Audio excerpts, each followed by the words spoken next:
of my life.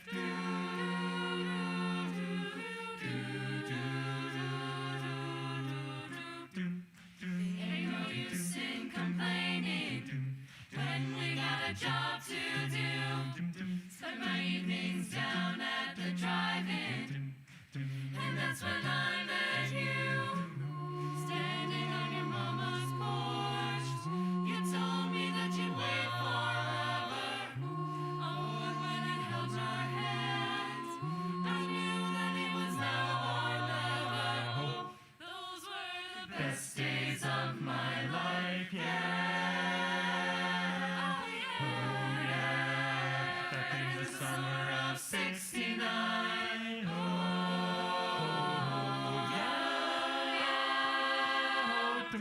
Man, we were killing time, we were young and restless, we needed to unwind. I guess nothing can last forever.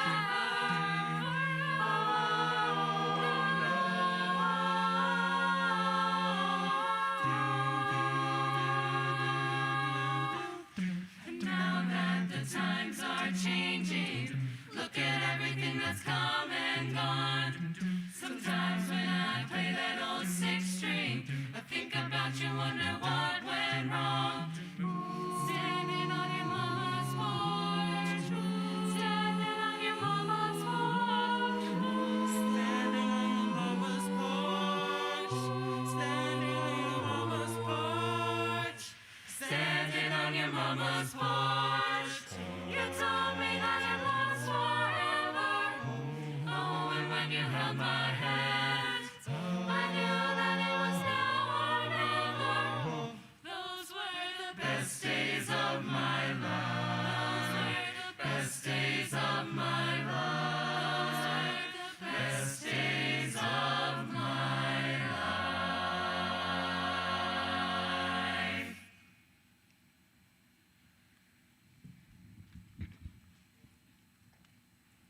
Welcome, everybody, and thank you so much for joining us this evening.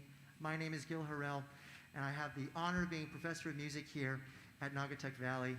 And the singers you see assembled before you have been working all semester preparing very difficult repertoire, which they're going to sing for you. This opening number, of course, many of you recognize Bryan Adams' Summer of '69. If ever there was a song that was nostalgia in the form of a rock song, that's it. And that was an arrangement of mine sung by a four-part choir here. I want to welcome someone very special to the stage, and that's our pianist, Mark Vasilisa, who's joining us this semester, part of the NVCC family as of, well, spring 2021. Welcome, Mark. We're so lucky to have Mark, an exceptional talent with us here, someone who not only has exceedingly impressive skills at the piano, but also who has a great musical mind and brings a wealth of experience as an accompanist. So we're very lucky to have Mark, and we're excited to have him accompany us this evening. This next number is an original composition by, well, me. I began writing this setting of Psalm 121. Many of you at home know that there are 150 psalms, and many of them have famously been set to music, whether it was in the Renaissance period by Josquin des Prez, or in the middle of the 20th century by Leonard Bernstein in his celebrated Chichester Psalms. These texts, many of which are attributed to King David, so we're talking about 3,000 years of history, have served as inspiration for many, especially in troubled times. And this particular text, which in Hebrew is Esa enai el heharim me'ayin yavo ezri, Shir la ma'alot, a song of ascents. I cast my gaze to the mountains, from whence shall my salvation, my help, my delivery come. And this was written, really I began working on this last spring when the pandemic was first really beginning in earnest. And what I loved about this text is that it's sung from a place, one imagines, of deep despair, and yet it is really extremely optimistic when you break down the text, especially towards the end. It is a supplication for help, for succor, for salvation and blessings and all the things we yearn for. And I'm just thrilled that these singers you see assembled before you have worked very hard on singing it. It's in Hebrew, so that presents a challenge, of course, with the orthography, but they've done a tremendous job with it. And Mark has, of course, doesn't have to sing any Hebrew, but he has to play the part I wrote, which he plays with aplomb. Great word, by the way, aplomb. So here is Psalm 121, Shir la Ma'alot.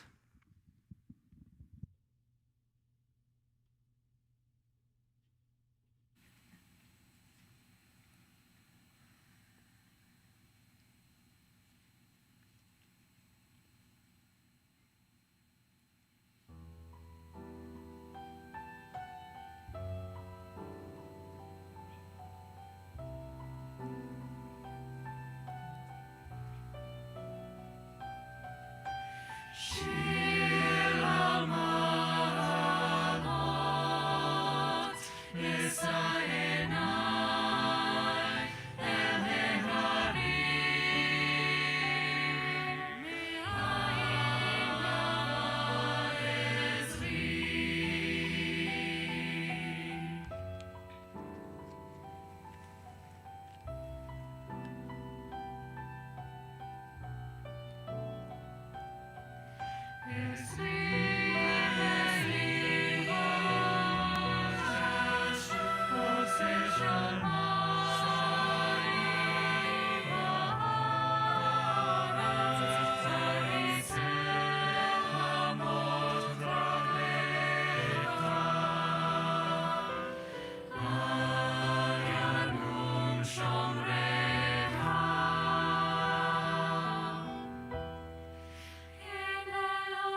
want to welcome, thank you folks. We have a small live audience with us tonight. Small but mighty, yes indeed. Our next set is going to take us back to the 18th century. And the 18th century was a great time for music. You've got Bach. Later on, you've got Haydn. You've got Mozart in 1770. Guy's going to be born, little boy, in what's now West Germany in the city of Bonn. You might have heard of him. His name was Beethoven. But born in the 17th century, in 1685, also in Germany, but in a town in Saxony called Halle, was none other than Georg Friedrich Handel, better known to posterity as George Frederick Handel because he spent most of his life and career in England. So we're going to be singing excerpts now from Handel's Messiah. But the thing about Messiah is most people associate it with the Christmas season. But as my students could tell you, because they are budding musicologists, every one of them, is that actually Handel and his librettist, Charles Jennens, really conceived of this piece as more of a springtime piece, that is to say, something that was more appropriate for the Easter season. And so our excerpts today are going to take us through the oratorio, but we'll really put a lot of weight in the last sections, parts 2 and 3, which really deal with the eschatology of this particular piece, that is to say, that which anticipates the kingdom of heaven. And one can imagine that in the Baroque period, with all of the fragility of health, as we find ourselves now in the 14th or 15th month of a global pandemic, we can reflect on how they had it hundreds of years ago when life was very fragile and faith played a big part in their lives. So here is, we're going to have some soloists here, and I'll introduce them. In fact, I'll introduce you to everyone in our fabulous chorale here, but first we'll sing the opening number for you.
That was "And the Glory of the Lord," which begins the oratorio. It's the first choral number, at least.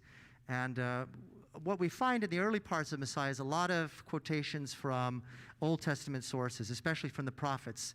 So that would include, for the most part, Isaiah. This next number going to be sung by one of our student soloists. Ethan, you can go ahead and stand up. And this comes from Haggai and Malachi, more prophets from the Hebrew Bible or the Old Testament, if you like. And it's going to be sung here by Ethan Ledina, one of our freshman students who is singing in the bass section. And this is more of a baritone number, but this is what we call an accompanied recitative for those who are taking notes at home.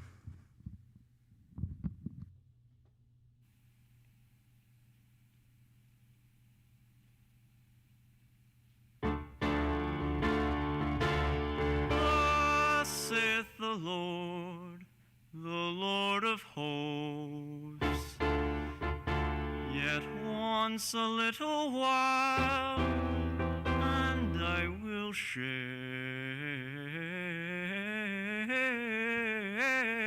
the heavens and the earth, the sea and the dry land, and I will shake, and I will shake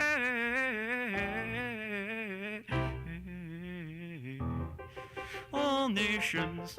I'll shake the heavens, the earth, the sea, the dry land. All nations I'll shake, and the desire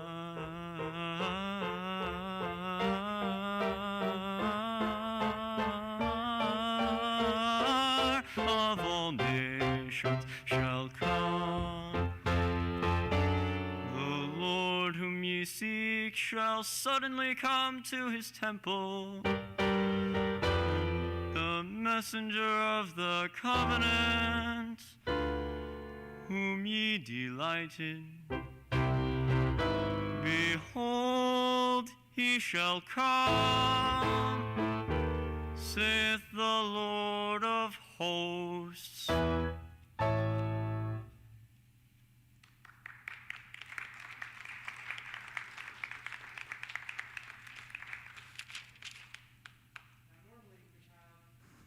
Normally we'd have program notes, right? And we sort of missed that physical program, although we do appreciate everybody who's watching us right now on YouTube. And we encourage you, please share some feedback, some support for our members in the chat section. Handel's music presents a number of distinct challenges to the performers. They have to sing what are called melismas, which is a fancy way of saying many, many notes, usually on a single syllable. So all of the soloists this evening will have to contend with these melismas, some of which are especially fiendishly difficult. And certainly, they're all connected typically to the word. So if you listen to what Ethan just sang, the melismas take place on words like shake, right? Which would make a lot of sense. We call this phenomenon in music text painting. Yes, my students are very smart. Next up, I want to introduce Amelia McGee. Actually, Ivanalie Mangual is going to sing our recitative. Thank you. But yes, Amelia, we're going to go right into your number, so you're on deck. What we have next is a quote from, of all the prophets, believe it or not, it is Isaiah, and it seems to forecast a virgin birth. So this is leading up to that eschatological stuff I mentioned earlier. Here is Ivanalie Mangual.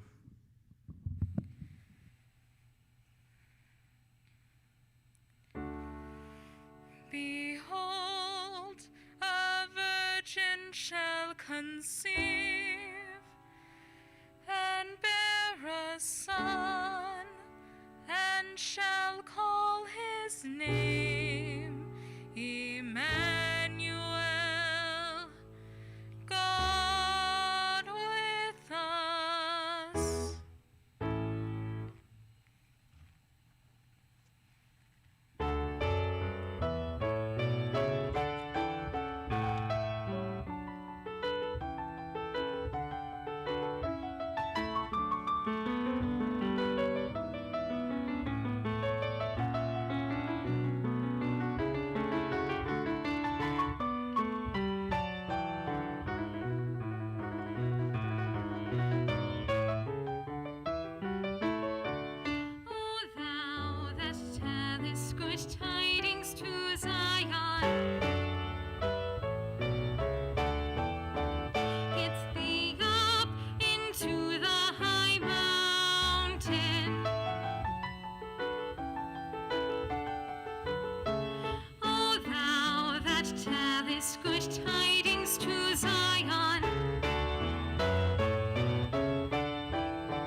Get thee up into the high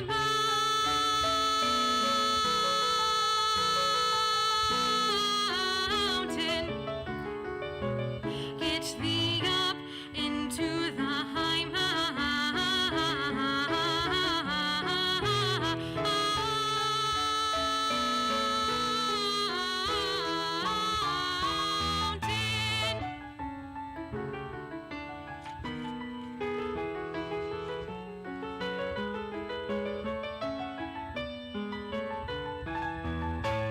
O thou that tellest good tidings to Jerusalem,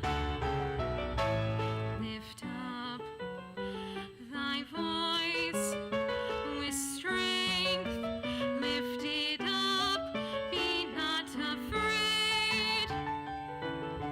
Say unto the cities of Judah, say unto the cities of Judah, behold your God, behold your God. Say unto the cities of Judah, behold your God, behold your God, behold your God.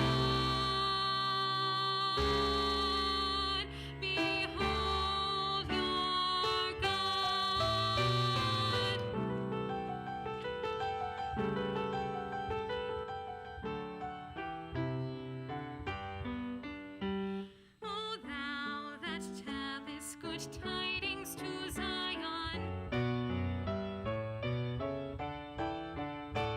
arise, shine, for thy light is come. Arise, arise, arise, shine, for thy light is come, and the glory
We heard from the chorus there, the text, a very famous one, I'm sure needs no introduction to anyone listening.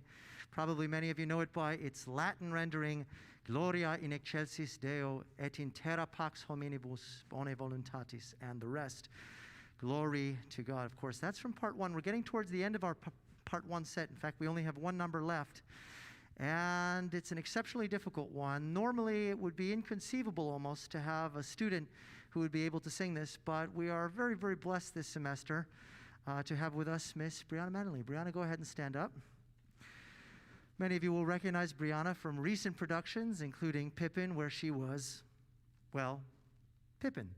But this next number places a totally different challenge upon the singer. Remember those melismas I mentioned earlier? Many notes sung to a single syllable? Well, this one ups the ante and dials it up to 11. We've got many melismas here, some of them that go on for measures and measures, dozens and dozens of notes, and nary a breath to be taken in between. So the challenge here is one of stamina as well as one of intonation. And again, it would be very unusual to have a student who could sing this, but we happen to have one, and I'm excited to hear her sing it. This is Rejoice Greatly, O Daughter of Zion, from the end of part one.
Rejoice, rejoice, rejoice greatly.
Wow.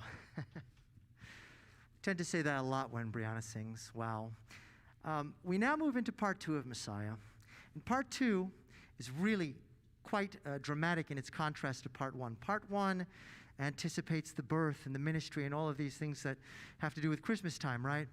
But really, what we said at the beginning of this musicological lecture, I guess, is that most of Messiah deals with aspects related either to the Passion or to eschatology, and we're going to see that going forward in the rest of our program. We start now early in Act 2, and we're going to have the chorus once again rise. For the next number, surely he hath borne our griefs. And what Handel does here is quite interesting. He creates this rhythm from the onset, in the piano in our case, which is what we call in music a dotted rhythm, long notes alternating with short notes. Bam, ba-dum, ba-dum, ba-dum. And that rhythm has been described by historians and scholars and musicologists as used by composers to evoke a sense of pain and physical torment, which would be very appropriate, of course, for evoking imagery associated with the Passion. So, ironically, when I asked the students which of the Messiah excerpts they enjoyed singing the most, I think the universal consensus was this was one of the favorites, which is odd because it's in a minor key and extremely dissonant comparatively. In fact, by 18th century standards, it's monumentally dissonant. So I don't know what that says about our wonderful students here, that they embrace dissonance. This is a good thing. All right, F minor.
We remain in a minor mode as we remain immersed in Passion imagery. This next one is, I think, one of the most interesting single pieces in a 2.5-hour oratorio. It's a 4-part fugue. He trusted in God that he would deliver him. What Handel is doing here is he's using what we would describe in music as a chorus that is associated with the turba phenomenon. That is to say, it's a crowd chorus. Here, the chorus takes the dramatic role of the Romans who are attacking, spitting upon, reviling, and otherwise flogging, scourging. Insert your harsh verb here. The brutality of the flogging is captured in this next movement.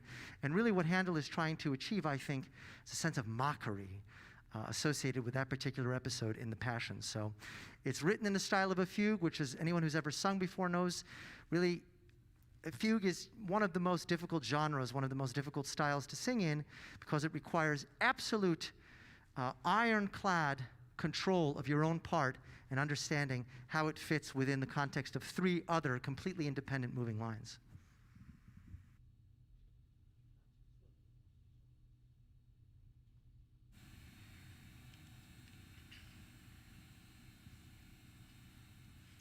We trusted in God that He would deliver him. Let Him deliver him if He delights in him. He trusted in God that He would deliver him.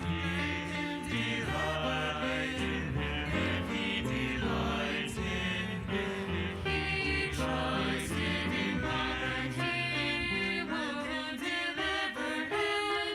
Let Him deliver him. If He delights, He trusted in God.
Well, fugues are difficult, but I think we can agree fugues are also fun when it comes together. And we worked very hard on this one, and I can't say enough good things about these students. Before we move on, I just want to introduce some of the dramatis personae on stage right now. I've introduced Mr. Mark Vasilisa, who's this is very difficult music, originally written, of course, for a Baroque orchestra, an ensemble, and synthesized here to the piano. And I told Mark, I said, you can feel free to leave parts out, but he's grabbing almost everything. I don't know how he's doing it, but he's doing it. Sitting in the front row on your left, my right-hand man, can I say that? My friend, my colleague, Mr. Ryan Bisson, who some of you heard him play trombone in our pit orchestra last week with Pippin. And Ryan is an amazing mentor and tutor to our students, and also helps out with our ensembles in a major way. So thank you, Ryan. Next to Ryan, Mr. Nick Deloy, also filling out the bass section. Nick, a percussionist, but I told him he should sing, and here he is. All right, Nick. We met Ethan Ledina, our freshman, just won his Rookie of the Year award here in our Music Society Awards. Justin Wilkin, another award winner, and we're going to miss Justin when he graduates. Someone I'm going to introduce a little bit later on. I'll tell you more about him, but here we have Professor Jason Seabury. Coming around to our tenor section, some of you may recognize him as King Charles from our Pippin production. And if you haven't seen Pippin, there are still opportunities to do so. So Jalon Copland, who's going to be the tenor soloist in the next number. Sitting next to him, you may recognize him as Louis from the same production. Yeah, there it is, a little bit of flourish. Handel would have appreciated that. Handel was a man of the theater. In fact, many of you have perhaps noticed that there's a lot about this music, especially in the soloist, which is very operatic. We could talk more about that. Our superstar soprano, Brianna Mattingly, we heard earlier in that breathtaking performance of Rejoice Greatly. Anybody else want to sing that one? Yeah, probably not. But hey, a great piece to set your goals on if you're interested. One of our newcomers, we're so happy she's with us. You know, this has been such a trying year in terms of recruitment. Miss Vasilisa Zagurskaya. Did I say that right? Хорошо? Awesome. Next to her, in rounding out our soprano section, someone we're going to miss when she moves on, but she's moving on to WestCon next year, Miss Donofrio. In our back row, of course, we heard from Amelia McGee, who has been such an important part of many productions here. We heard from Ivanalie Mangual, another of our student award winners for her resilience and reliability. Someone we're going to hear a lot more from later on tonight, Miss Emily Burns. We'll hear more about her later. So here we have it, a choir of 13 performing music written nearly 300 years ago, and some of the most impressive and popular music in the entire canon. And when I say that, just give you one more detail before we move on to the tenor solo.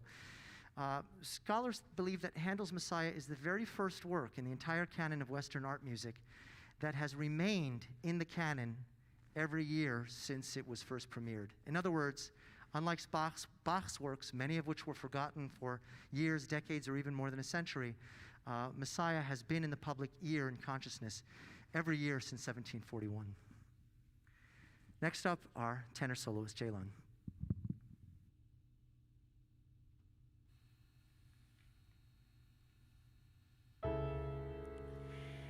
He that dwelleth in heaven shall laugh and to scorn. The Lord shall have them in derision.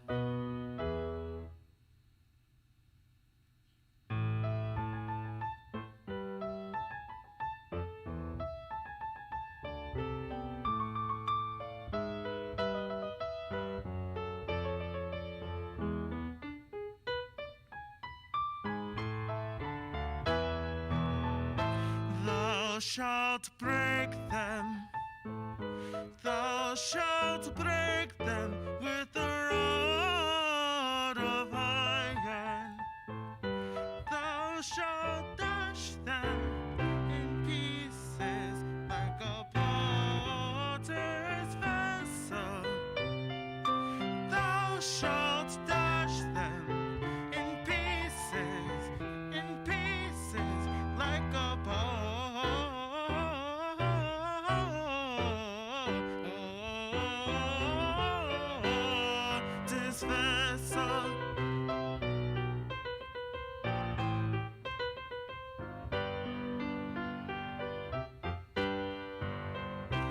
Thou shalt break them. Thou shalt break them with a rod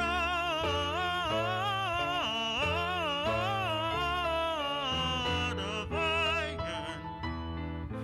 Thou shalt dash them in pieces like a potter's vessel. Thou shalt dash them in pieces like a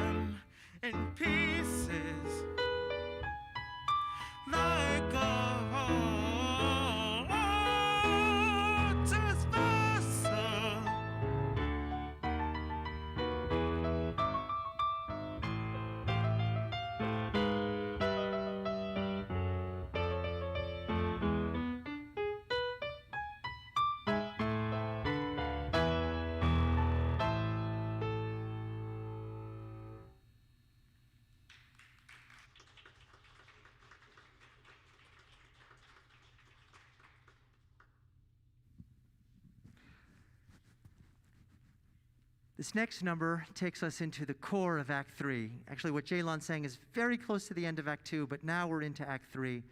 And Act 3 is all about that word I mentioned earlier, the E word, eschatology, the anticipation of the next world. Actually, some in the choir might know this, but if you were to visit Westminster Abbey and you were to see Handel's grave there, his tomb, if you will, you would see a giant 10-foot marble statue of the composer. And it speaks a lot to his popularity that a composer, remember in the Baroque period, musicians were considered mere servants in the retinue of the overlords they served. That is to say, a lord or a nobleman would have a tailor in his retinue, grooms to take care of his clothes, stable boys to take care of the horses, and so on. And musicians were really considered part of that ilk. That is to say, they were considered employees like anyone else. But it speaks much to Handel's monumental impact that he was interred in Westminster Abbey. And if you were to go to visit him, you'd see that on that statue, chiseled into the marble, he's holding a score. And it's this next aria we're going to hear, sung by Emily Burns. Emily Burns, one of our precocious students. I think that is the tip of the iceberg. But one thing that may be known to some of you is that Emily typically sings in the alto section, but here, because she has such a nimble and versatile voice, she's taken on the challenge of singing a mezzo-soprano aria. So here is I Know That My Redeemer Liveth in the bright and hopeful key of E major.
Sometimes one forgets that they're students when they perform at this level. So thank you for that experience.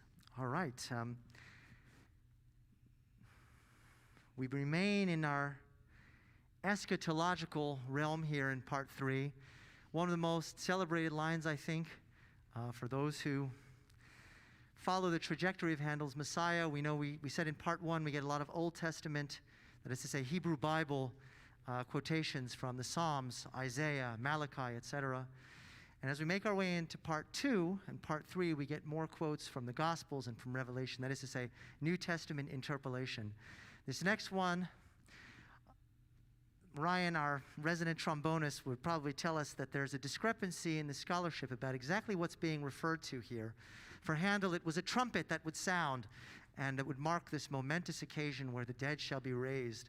Although, as we know, the German word is Posaune, which doesn't mean trumpet at all. Trompete would be the German word for trumpet.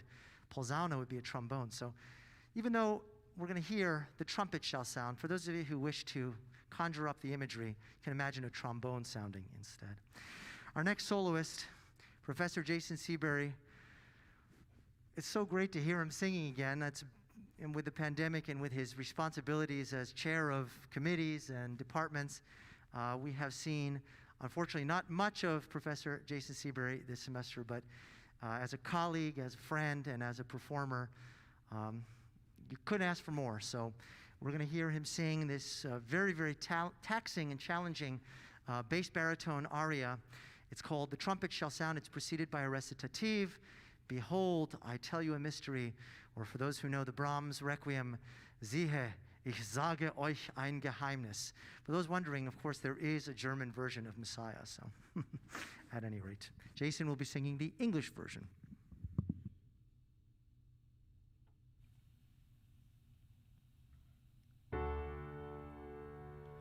Behold, I tell you a mystery. We shall not all sleep, but we shall all be changed in a moment, in the twinkling of an eye. At the last trumpet,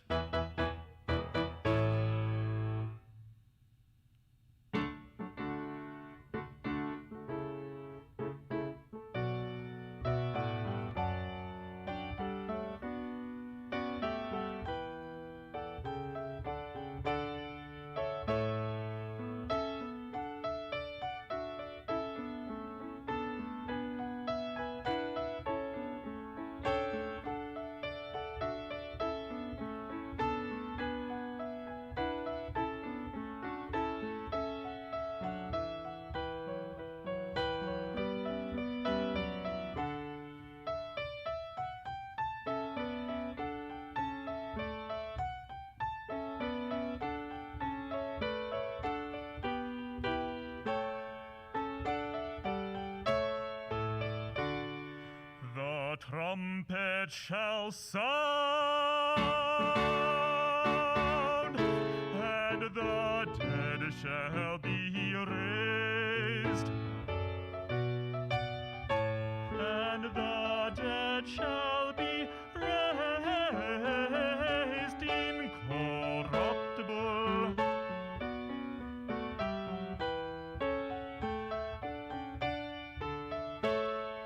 The trumpet shall sound, and the dead shall be raised incorruptible, be raised incorruptible, and we shall be changed.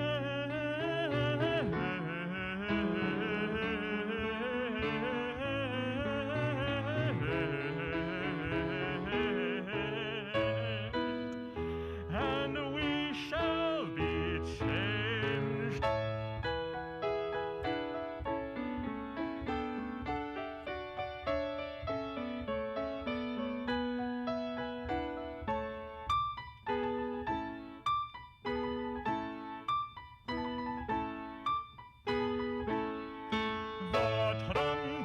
trumpet shall sound. The trumpet shall sound, and the dead shall be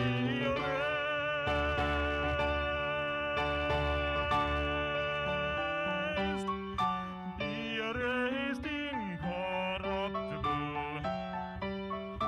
be raised incorruptible,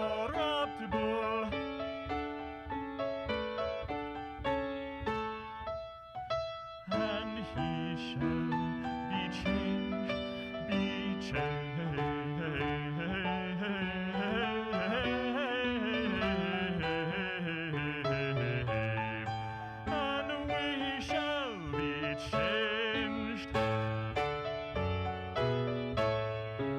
and we shall be changed, and we shall be changed, we shall be changed, and we shall be changed, and we shall be changed,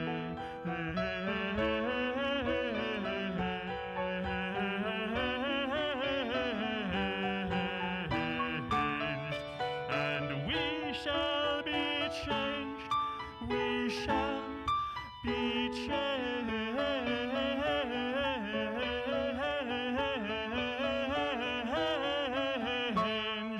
and we shall be changed. We shall be changed.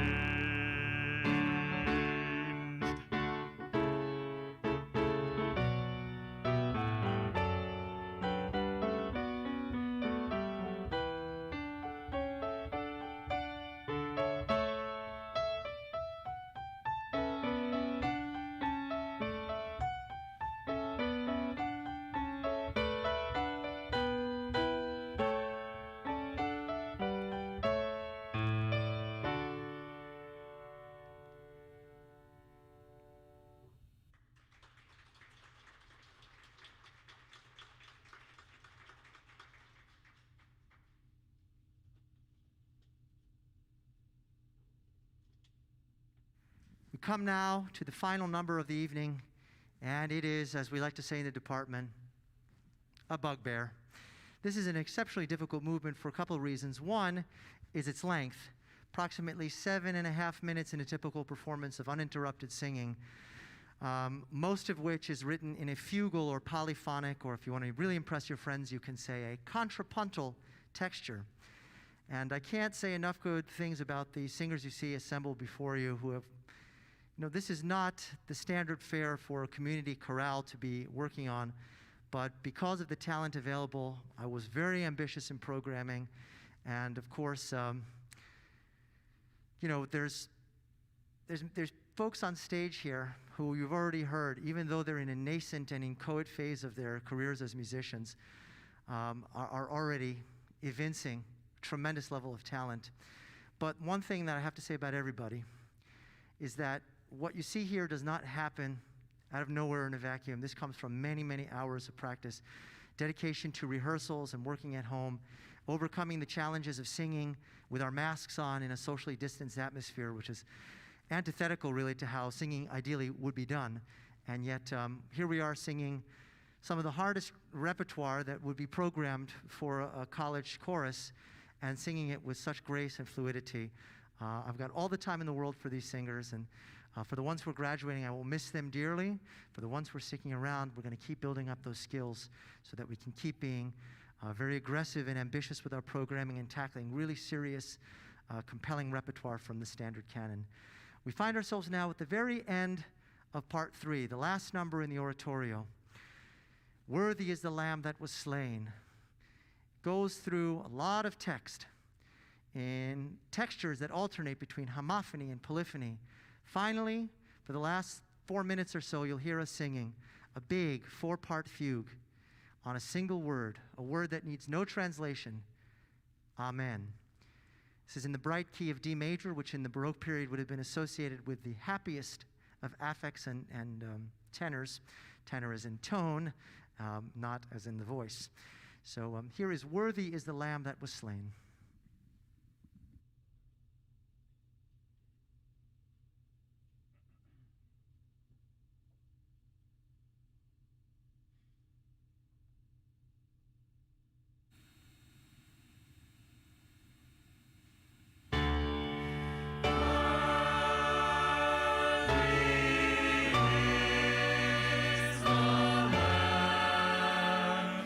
That was slain.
Folks, the fabulous members of the NVCC Chorale, thank you so much for joining us this evening. Have a wonderful rest of your weekend, and we'll see you at the next concert, hopefully in person. Until then, thank you.